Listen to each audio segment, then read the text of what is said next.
Hey guys, welcome to today's video. We're going to be going over some NFC South free agency and offseason grades.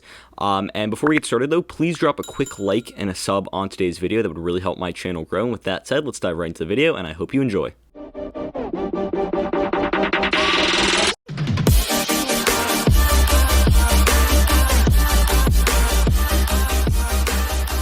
So when we talk about free agency for the AFC West, I absolutely love what the Denver Broncos did. So I'm going to be giving them a B+ here. And I think that they'd get a B+ because they made some really nice moves, but they didn't make a ton of moves. As you can see here, a lot of this was on the defensive side of the football. They got Shelby Harris, got Ronald Darby. Re-signed Shelby Harris, got Ronald Darby and Kyle Fuller, and franchise tagged Justin Simmons, and then ended up making a massive deal with him on a 4-year, $61 million deal. I'm giving them a B+ though because they addressed real needs for them. They really needed that cornerback, a true cornerback on the outside. They ended up getting two. Darby and Kyle Fuller. I thought that they could have gone after one in the draft, but nonetheless, I love what Kyle Fuller has to bring to the table. And it's a 1-year, $9.5 million deal. It's a cheap deal. It's not too expensive for a guy of Kyle Fuller's, what he's able to bring to the table. Ronald Darby, I thought that's a really nice contract. 3 years, $10 million per year. He's a really solid press man coverage corner. You re-signed Shelby Harris, who was an absolute, he was a tank for the Broncos last year, batting balls down, getting to the quarterback, being an influential player at the defensive tackle position. And then Justin Simmons, 4-year, $61 million contract. That's $15 million per year. Kind of reminds me of the Rashad Jones contract from a few years ago, if you guys remember that. But overall, Simmons is arguably the best safety in the league, so he's definitely deserving of that kind of money. So overall, all these moves are going to strengthen the defense over the next few years, and they really helped clamp down on that on those needs, especially at cornerback, which was a massive need for this Broncos team. And now that the Broncos have really looked at the defensive side of the football, they can now look at the offensive side of the football during the draft and really, help the quarterback position, maybe add a wide receiver at some point, and maybe even get some depth behind a guy like Melvin Gordon. So overall, I like the moves the Broncos made, especially on defense, so that's why I'm going to give them a B+. Now though, let's go to the Kansas City Chiefs, who I think did a really good job here too, and I'm going to give them an A-. And you might be like, they didn't really get a tackle. And yeah, that's a problem, but we'll talk about that in a sec. The real things for me are they improved the offensive line. That was the massive need for them because remember, they lost Mitchell Schwartz and they lost Eric Fisher, so they needed to improve the offensive line. They brought in Kyle Long, they brought in Joe Thuney, and they brought in Mike Remmers. Those are really the moves that I want to focus on. Remmers can be a starting right tackle for them, and I know that they have Lucas Niang, who can play some solid tackle too. But Remmers will probably start out there. He was signed to be the starter. But really, we got to look at Kyle Long and Joe Thuney. Thuney was the best left guard available, and he's arguably the best left guard in the league. A 5-year deal worth up to $80 million with $16 million per year on that deal. And Thuney, as I said, one of the best left guards in the league, but he can play a little bit of every position. He can play a little bit of left tackle, can play a little bit of center, can play a little bit of guard. That's his natural position.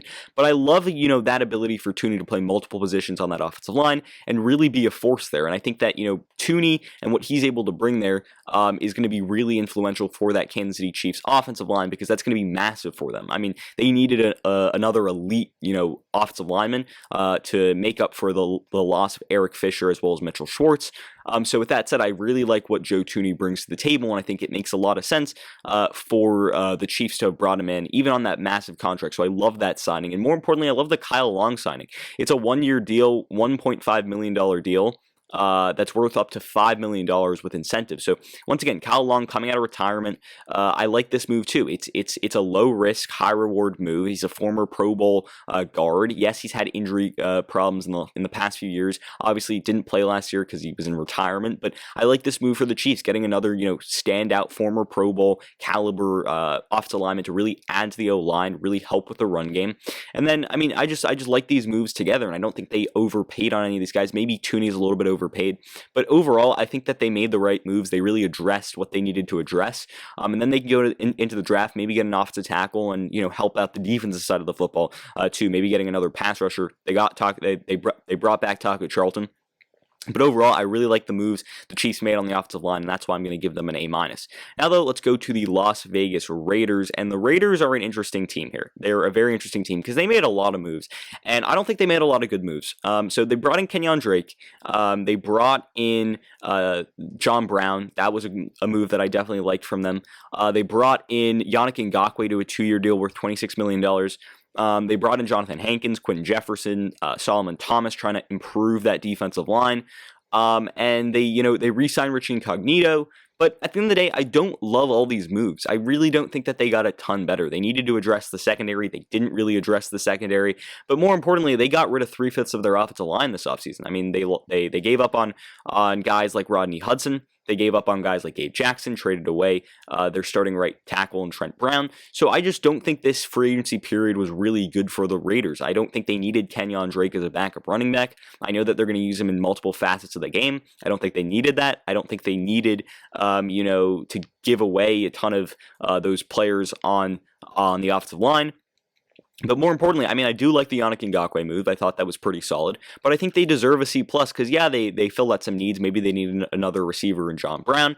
But and they also, filled out the defensive line. That was a need for them, getting Jonathan Hankins, Quentin Jefferson, Solomon Thomas. But none of these guys add any star power. None of these guys are going to be really great for them. And the secondary was something that they really needed to improve on. Needed improvements at corner as well as at safety, and they just didn't do that. So with that said, I think that they really needed to improve in some other areas, and they didn't really get that job done.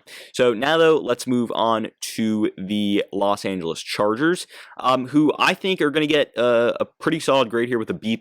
And the reason I think they get a B+ here is because they addressed the offensive line, which was their massive need, and they replaced a guy like Hunter Henry for the fraction of a cost. And I think that they can get pretty similar production out of Jared Cook. So let's start with the offensive line. Corey Linsley is an absolute standout center, and I actually like this contract a lot. Although it's a lot of money, 5 years, $62.5 million for a center. It's really a 1-year deal for about $12.5 million. Prove it deal. And if they think that he plays well, the Chargers can extend for the next 4 years. And if they don't think he plays well, then, Corey Linsley's a free agent next season. So I like that move because they really needed a center to really help that offensive line out, be a really core for the offensive line, a good run blocker and pass protector. That's Corey Linsley's game. So I think that makes a lot of sense for the LA Chargers. And you know what? It's a 1-year deal basically with a 4-year extension towards the end. Also, I don't mind Matt Filer, rather. I don't mind him, to a multi-year contract with the Chargers. I think he's another rotational offensive tackle, offensive lineman, can play multiple positions. I think he's played guard at some point in his career. So I like that too. They brought back Michael Davis, solid move, but also I think the big one here was Jared Cook. They lost Hunter Henry to the Patriots on a 3-year, $37.5 million deal. Chargers didn't have the cap space to sign him to $12.5 million, so they get Jared Cook, who, can put up 500, 600 receiving yards on 50 or so catches and 6 touchdowns in a season if he stays healthy.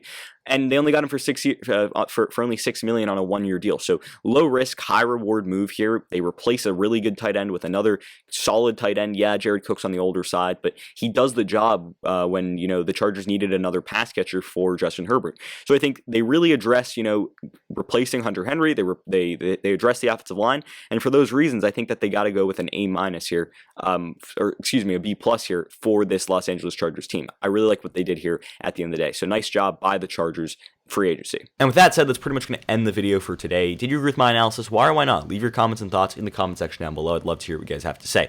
Also, if you're new around here, please drop a like and a sub on today's video. I'd really appreciate that. And with that said, I hope you enjoyed the video. And until next time, see ya.